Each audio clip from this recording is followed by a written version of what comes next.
MI 49 inches full H D TV, इसके अंदर basically LG का पैनल है फुल एच डी का। तो इसके अंदर जो प्रॉब्लम्स होता है वो वर्टिकल बार एंड फ्रीजिंग का प्रॉब्लम्स होता है। प्रीवियस वीडियो में मैंने एक्सप्लेन किया था लेकिन इसका सॉल्यूशन प्रोवाइड नहीं किया था। इस वीडियो में हम इसका सॉल्यूशन प्रोवाइड करेंगे विथ लेज़र मशीन और without laser machine. First problem को ध्यान से देखना है, टॉप कॉर्नर साइड की जो भी पिक्सल्स है वो ठीक तरीके से ऑन नहीं हो पा रहा है और फ्लिकरिंग का इसीलिए सिम्टम्स क्रिएट हो रहा है।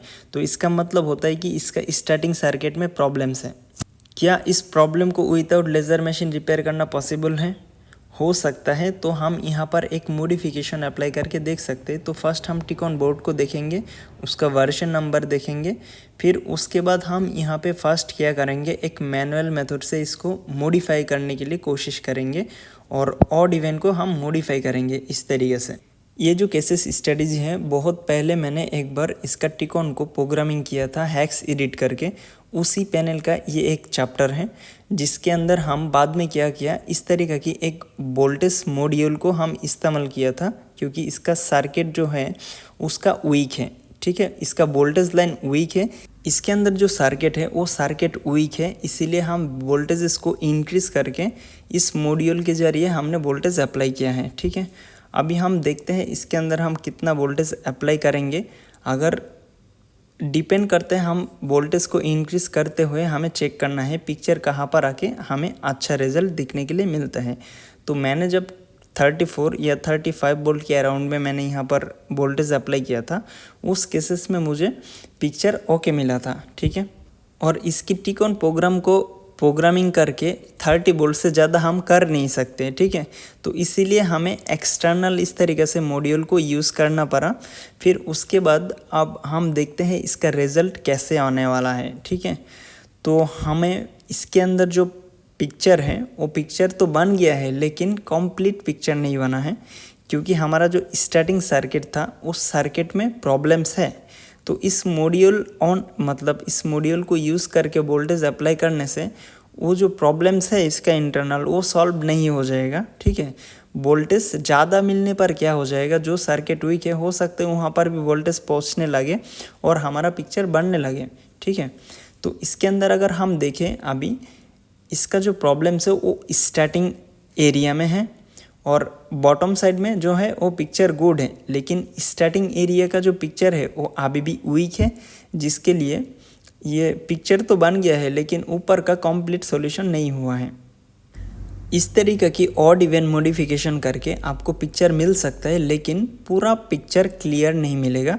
मतलब जो सर्किट में वीक है या जहाँ पर शॉर्ट सर्किट है वहाँ पर आपको सिम्टम्स देखने के लिए मिलेगा। तो यहाँ पर अगर आप स्टार्टिंग का सर्किट को देखोगे तो वहाँ पर आपको प्रॉब्लम नज़र आएंगे। ठीक है, और इसी प्रॉब्लम को अगर हम लेज़र मशीन के ज़रिए फाइंड आउट करेंगे तो ये जो प्रॉब्लम्स आपको दिखाई दे रहा है ये प्रॉब्लम सॉल्यूशन किया जा सकता है लेज़र मशीन के ज़रिए।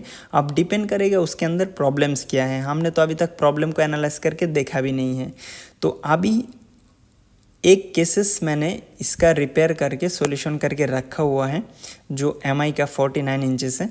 मैं आपको दिखाता हूँ।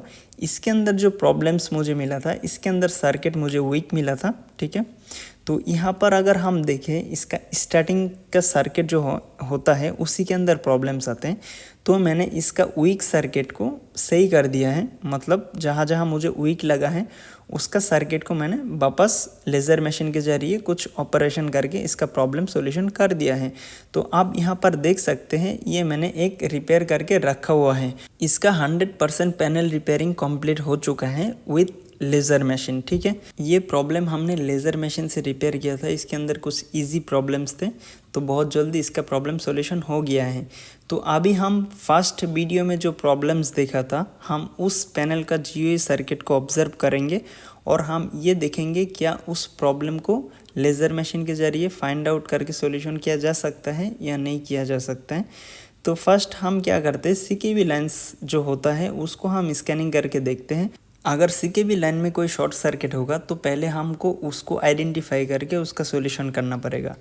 उसके बाद हम क्या करते हैं, ये जो VGS ऑड इवन की लाइन्स होता है, VGL लाइन्स होता है, STB लाइन्स होता है, इसका जो पैड्स होता है उसको हम अच्छे से ऑब्जर्व करके देखते हैं कि इसके अंदर कोई पैड वीक है।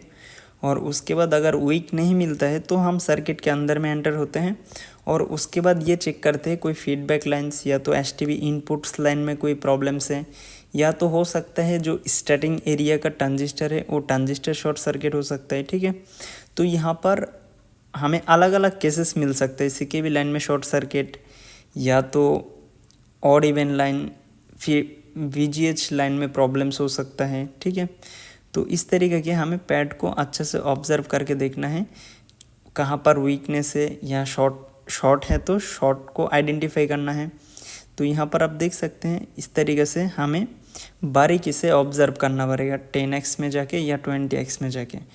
तो अगर हम ट्रांजिस्टर को वेरीफाई करेंगे तो 20x में ही जाके देखना चाहिए। तो मैंने यहाँ पर कुछ प्रॉब्लम्स मुझे नज़र आया, तो जहाँ जहाँ मुझे सर्किट में वीकनेस लगा तो वहाँ पर मैंने आइडेंटिफाई करने के लिए कोशिश किया। और उसके बाद जब हम स्कैनिंग कर रहा था तो मुझे एक स्टार्टिंग का एरिया में ही एक ट्रांजिस्टर में शॉर्ट सर्किट दिखा, ठीक है।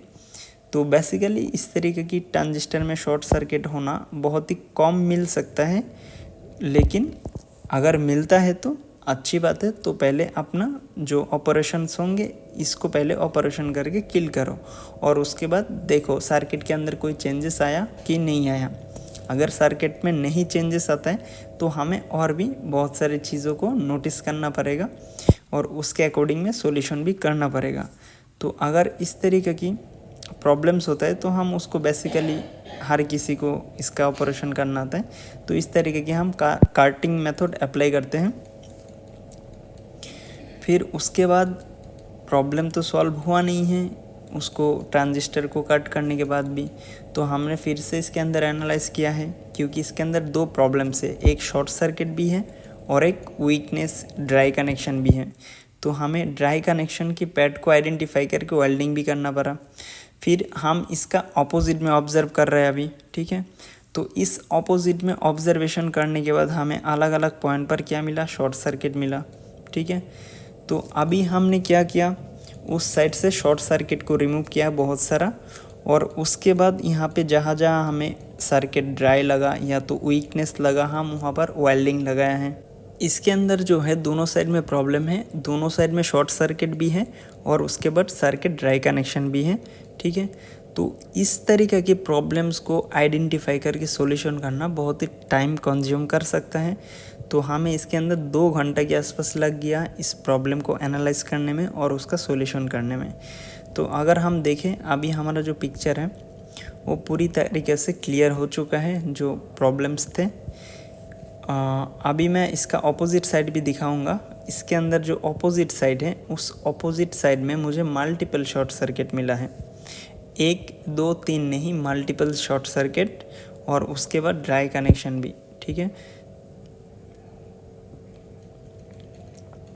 तो अगर हम सर्किट को देखें यहाँ पर आप देख सकते हैं बहुत सारा मुझे जहाँ जहाँ लगा सर्किट वीक है वहाँ पर मैंने वेल्डिंग लगाया है, और उसके बाद इसके अंदर शॉर्ट सर्किट भी मिला है।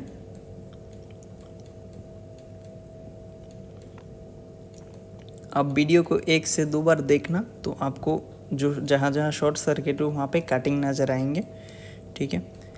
प्रीवियस वीडियो में हम सॉल्यूशन नहीं दिखाया था, लेकिन इस वीडियो में हमने प्रॉब्लम्स को आइडेंटिफाई किया, शॉर्ट सर्किट मिला, उसका शॉर्ट को क्या करना पड़ेगा, कट करना पड़ेगा सॉल्यूशन करने के लिए, और उसके बाद भी नहीं होता है तो हमें सर्किट में वीकनेस ढूंढना है।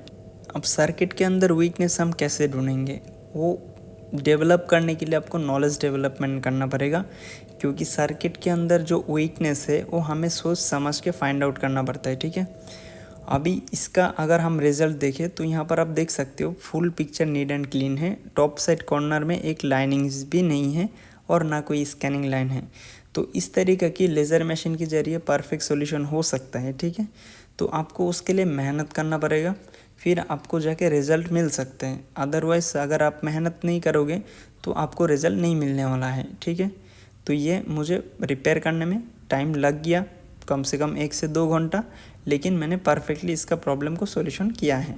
अगर आप मुझे सॉल्यूशन मांगोगे तो मैं आपको क्या सॉल्यूशन प्रोवाइड करूँगा, प्रॉब्लम आपको खुद से आइडेंटिफाई करके आना चाहिए, ठीक है। उसी का स्किल आपको डेवलपमेंट करना है, कोई आपको प्रॉब्लम सॉल्यूशन कैसे प्रोवाइड कर सकते हैं।